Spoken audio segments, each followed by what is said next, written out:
देखिए, पहाड़ों में हो रही भारी बरसात का असर निचले मैदानी इलाकों पर भी देखने को मिल रहा है, जिसके बाद प्रदेश में कई जगह बाढ़ के हालात बने हुए हैं। यमुना का जलस्तर बढ़ने से लोगों के वाहनों की रफ्तार धीमी पड़ गई है।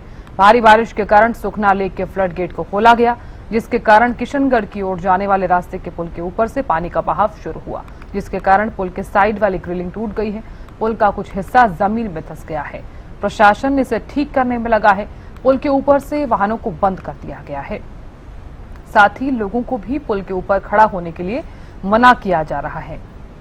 इसके अलावा कैथल, बराड़ा, यमुनानगर, अंबाला में बारिश के कारण बाढ़ जैसे हालात हैं।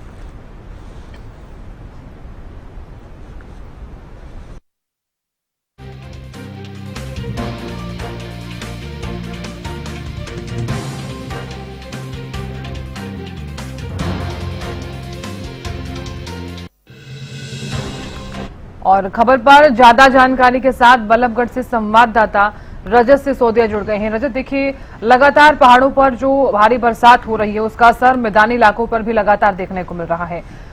चूंकि तमाम नदियां हैं, उनमें यमुना नदी है, टांगरी नदी है, जिसका जलस्तर लगातार बढ़ता जा रहा है और नदियां उफान पर भी है और इसका असर लगातार देखने को मिल रहा है। लेकिन अब ऐसे में सबसे बड़ी समस्या यहाँ पर ये है कि ये समस्या समाधान बिल्कुल भी नहीं मिल रहा है।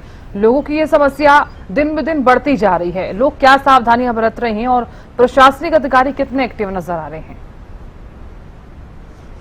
जी, मैं आपको बता दूं, जिस तरीके से पिछले लगभग 2 महीने से लगातार पहाड़ों में तेज बरसात देखने के लिए मिल रही है, तो उसके बाद जो तमाम नदियां हैं पूरे देश की, वह उफान पे देखने के लिए मिल रही है।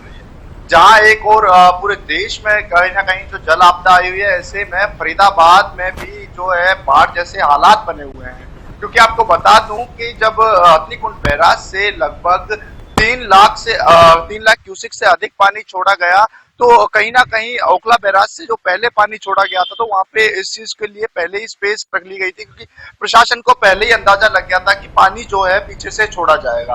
तो ओखला बैराज से फरीदाबाद की ओर लगभग 1,80,000 क्यूसेक पानी छोड़ा गया। उसके बाद कहीं ना कहीं जो जल स्तर है यमुना का बढ़ते हुए दिखाई दिया। फिर जो 12 जो गांव है, फिर चाहे शहरी इलाका, क्योंकि कुछ शहरी इलाका भी है जो कि यमुना से सटा हुआ फरीदाबाद में आता है। बसंतपुर का रिहायशी इलाका है, जिसमें तलैटी में, यमुना की तलैटी में जो तमाम घर बने हुए थे, वहां पर 3 दिन पहले ही पानी आ चुका था, जिसके कारण कहीं ना कहीं लोग काफी परेशान होते हुए नजर आ रहे थे। लेकिन ऐसे में प्रशासन पूर्ण रूप से मुस्तैद होता हुआ नजर आया। फरीदाबाद डीसी विक्रम यादव ने पहले ही इस चीज को संज्ञान में लेते हुए तमाम मीटिंग्स अधिकारियों के साथ की थी और तमाम जो छुट्टियां जो तमाम विभागों की जो होने वाली थी, सभी रद्द कर दी गई थी। तो इसको लेकर जो तमाम अधिकारी हैं, वे भी लगातार जो बाढ़ग्रस्त इलाके हैं वहां पर राउंड मारते हुए दिखाई दे रहे हैं। इसके अलावा जो डीसी हैं फरीदाबाद के, वे भी बार बार तमाम जगहों पर जा रहे हैं, क्योंकि 12 गांव जो है फरीदाबाद में यमुना से सटे हुए हैं और बसंतपुर से लेकर मोहना तक फरीदाबाद के लगभग 12 गांव जो है वह यमुना से सटे हुए हैं। और बात की जाए कि लोगों की, तो कहीं ना कहीं लोगों के लिए एक बड़ी मुसीबत ये यहाँ पे देखने के लिए मिल रही है, क्योंकि 2023 में भी ये बाढ़ की आपदा जो है काफी देखने के लिए मिली थी। उस समय पर भी 3 लाख क्यूसेक पानी जो है छोड़ा गया था और कहीं ना कहीं जो मंझावली जैसा गांव है, काफी ऊंचे पर जो पड़ता है, उसमें भी बीच गांव तक जो है पानी आ गया था। लेकिन इस बार पहले ही प्रशासन मुस्तैद था और तमाम जो सेफ हाउसेस थे उन्हें पहले ही दुरुस्त कर दिया गया था। इसके अलावा पिछली बार 2023 में जो सबसे बड़ी परेशानी देखने के लिए मिली थी, वह थे मवासी जो पशु होते हैं उनको लेकर के, उनके लिए कोई जगह नहीं चिन्हित की गई थी। लेकिन इस बार प्रशासन ने इस चीज का भी खास तौर पे ध्यान रखा कि जो तमाम निवासी जो पशु हैं उनका भी कहीं ना कहीं पर जो है एक स्पेस बनाई जाए, उनको भी सही तरीके से सेफली उन्हें रखा जाए।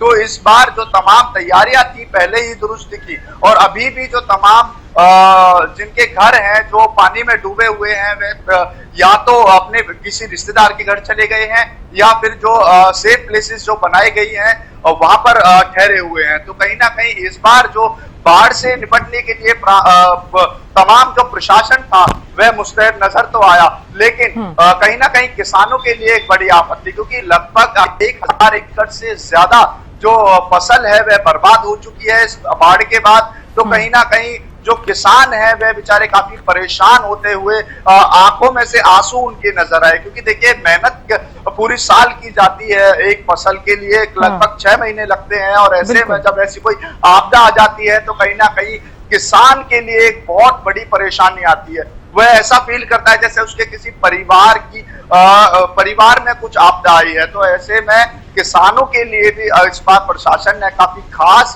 जो है पहले ही उनसे कह दिया था कि परेशान ना हो अगर फसल खराब होती है। जो फसल से संबंधित जो पोर्टल था उसको ओपन कर दिया गया है, जिसपे कि जो फसल खराब हुई है उस पर अब किसान अपनी फसल का ब्यौरा देकर जो तमाम मुआवजा है उसको ले सकते हैं। जी साधना, बिल्कुल रजत, कहा जा सकता है किसानों के लिए तो ये समस्या है ही, उसके साथ साथ आम नागरिक के लिए जो अपने अपनी रोजाना अपने अपने जरूरी कार्य के लिए भी जाती है, वो घर से बाहर तक नहीं निकल पा रहे हैं। जलभराव जल जमाव लगातार देखने को मिल रहा है। भले ही प्रशासनिक अधिकारी एक्टिव नजर आ रहे हैं, लेकिन आम नागरिक और किसान दोनों के लिए ही जो समस्याएं हैं वो आन खड़ी हुई हैं। आप जिक्र कर रहे थे कि 6 महीने की मेहनत होती है, लेकिन उस पर पानी फिर गया है। पंजाब में जो हालात नजर आ रहे हैं, हालांकि हर एक किसान रोने को मजबूर है।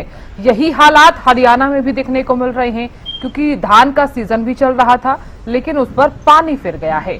तो क्या माना जाए, सरकार की तरफ से कुछ राहत दी जाएगी? और अगर आकलन की मैं बात करूं तो कितना आकलन किया जाए, क्या कुछ खराब हुआ है, कितनी बर्बाद हुई है फसल?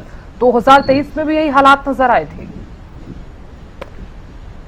जी, आपको बता दूं कि बाढ़ की आपदा के बाद कहीं ना कहीं सभी लोगों का जो जीवन है प्रभावित होता हुआ नजर आ रहा है, क्योंकि देखिए जो अभी समय चल रहा है दिसंबर का, ऐसे में कहीं ना कहीं यह समय बच्चों के लिए भी काफी स्पेशल होता है, क्योंकि जो मिड टर्म के एग्जाम होते हैं इसी महीने में होते हैं। तो जैसे में बाढ़ से के कारण जो तमाम जो गांव यमुना से सटे हुए हैं उन सभी स्कूलों की छुट्टी कर दी गई है। तो कहीं ना कहीं बच्चों की पढ़ाई सबसे ज्यादा इसमें प्रभावित होती हुई नजर आ रही है। इसके अलावा जो लोग अपने कामकाज के लिए गांव से बाहर जाते हैं उन्हें भी निकलने में काफी परेशानी हो रही है। इसके अलावा देखिए जो घर में सामान है लगभग 90% खराब होते हुए नजर आता है। तो वहीं किसान की सबसे बड़ी समस्या ये होती है कि बाकी जो लोग होते हैं चाहे वे अपने सामान को वहां से हटा सकते हैं, उनके पास एक ऑप्शन होता है, लेकिन किसान ऐसा कुछ कर नहीं सकता। वह मजबूर रहता है, उसके आंखों के सामने जो उसकी मेहनत है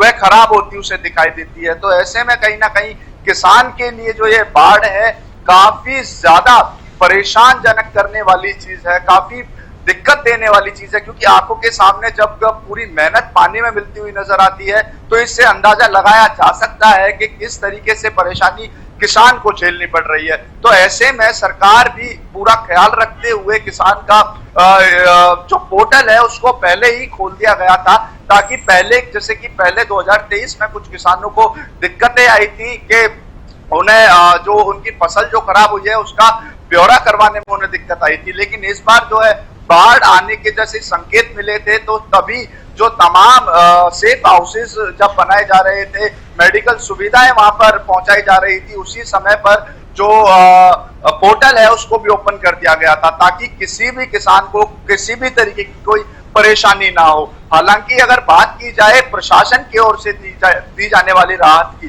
तो कहीं ना कहीं जो राहतें हैं काफी दुरुस्त नजर आ रही हैं, सेफ हाउसेस हैं काफी अच्छी तरीके से बनाए गए हैं। तो वहीं इसके प्रशासन के साथ साथ तमाम जो प्राइवेट एनजीओज हैं वह भी उनके लिए कार्य करते हुए नजर आ रहे हैं, क्योंकि देखिए आपदा है, नेचुरल डिजास्टर है, कभी भी और कहीं भी आ सकता है। तो ऐसे में सभी का योगदान यहाँ पे काफी जरूरी है, क्योंकि देखिए जिस तरीके से जिन लोगों के ऊपर ये आपदा आई है उनके लिए काफी परेशानी है। जो लोग अपने घर से अलग सेफ हाउसेस में रुके हुए हैं तो उनके लिए प्रशासन ने खास तौर पर इस चीज के इंतजाम किए कि जो तमाम दवाइयां हैं वहां पर पहले ही रख दी गई थी, या फिर बात की जाए खाने की तो खाने की पूर्ण रूप से व्यवस्था है, और सरकार भी तमाम किसानों के लिए जो उनका मुआवजा है उसको देने के फिलहाल दावे किए जा रहे हैं। जी बिल्कुल रजत, बहुत शुक्रिया जानकारी देने के लिए और नजर बनाए रखने के लिए। तो देखिए पहाड़ों पर जो भारी बरसात हो रही है उसका असर मैदानी इलाकों पर भी देखने को मिल रहा है। फिलहाल हरियाणा की अगर बात की जाए तो हरियाणा के कई जिले ऐसे हैं जहां पर बाढ़ के हालात बने हुए हैं और इसी के साथ ही यमुना का जलस्तर भी जो है वो अगर बढ़ा है तो लोगों के लिए भी काफी ज्यादा मुसीबतें खड़ी हो गई हैं।